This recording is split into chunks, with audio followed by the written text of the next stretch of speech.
हम आदित्य वालों के स्वागत करते हैं पर नया ब्लॉग में। तो लोग जाए नहीं, हम सुबह सुबह जाए नहीं, मॉर्निंग वॉक करे खातिर चलो जाओ। ओकरा बाद दोपहरिया के 2 बजे हम चले इतनी साइबर कैफे का है कि हमरा बनवावे के रहे अपन पैन कार्ड, जो कि हमने की बनवाइले अभी तक ले। तो हम सोचने की चलो आज बनवाइए ले जाए, तो चल जाए इतना ही हम पैन कार्ड बनावे खातिर। यहाँ तक पहुँच पकड़े जब बड़ा जाम मिल गया, एक में 15 मिनट फंस गए यहाँ।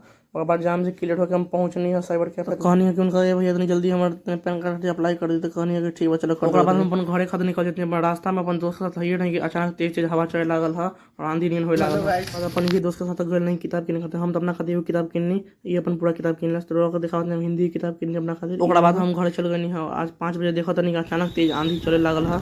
अचानक मौसम खराब हो गइल बा, रोड तेज बहुत देखो नहीं लोग देखी पेड़ है नहीं हिलता है, देखी आसमान एकदम काला बादल छइले बा, एकदम आंधी वांधी आइल एकदम पूरा हवा एकदम तेज बहता। आज के ब्लॉग में बस इतना ही। मिली लोग से अगला ब्लॉग में, तब तक खातिर राधे राधे।